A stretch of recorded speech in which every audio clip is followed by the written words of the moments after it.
At the age of around 7, I entered a drawing competition organised by Puffin, and to my unmitigated joy, won a small, cleverly designed bookcase.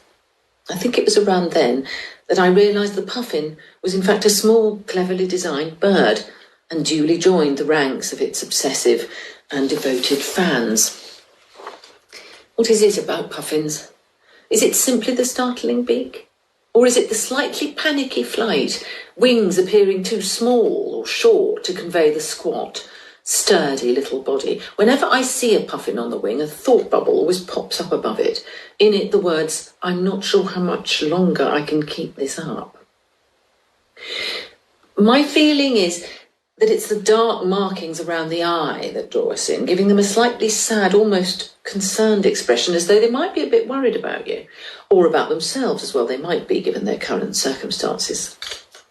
I'd look concerned if I thought humans could become extinct within the next few decades.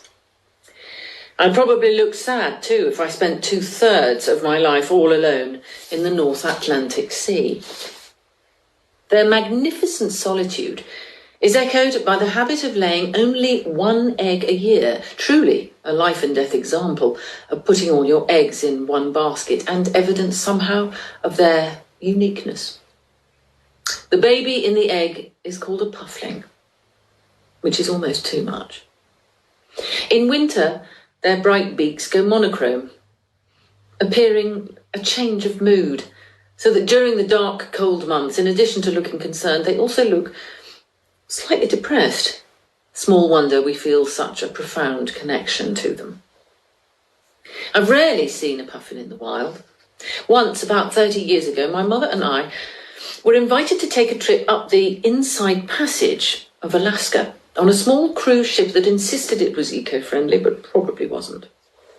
We saw many wonders, but the one thing my mother longed to see, had always longed to see, the puffin, eluded us completely.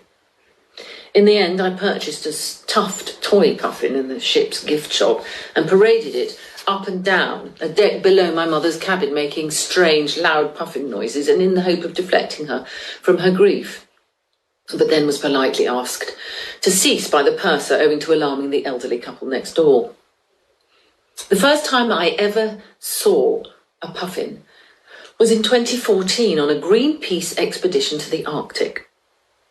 80 degrees north we were, talking to scientists and locals about the death of the glaciers, the acidification of oceans, the arrival of plastic microbeads in the intestines of the fish and mammals of that ineffably beautiful and delicate place.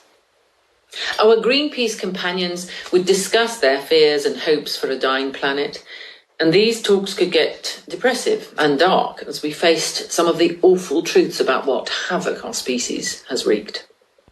But I'll never forget, in the middle of one such discussion, a puffin suddenly flew by. Instantly, every ferocious, tattooed, determined, tough sea person leapt to their feet and ran around the ship's decks in pursuit of the precious sight, pointing and shouting, "Puffin! Puffin! Puffin!" Nothing, not even polar bears, induced such a joyful, childlike reaction. I don't want to dwell on their decline. Recently, owing to extreme weather, 27,000 were found washed up along coastal areas, the main cause of death, apparently, starvation. Having presided over the greatest mass extinction of species since the birth of the planet, it seems impossible to overstate the need to do something, and do it we shall. So, here's a promise to the puffin from a very bad poet. In the name of all pufflings, from one egg a year, I counsel their parents to be of good cheer. We'll clean up the oceans and stop burning oil, deliver your future from our mortal coil. We'll alter our habits, mend most of our ways. We'll do it in months, years, maybe not days. Our passion for you, your protection, your fate is real and is active and won't come too late.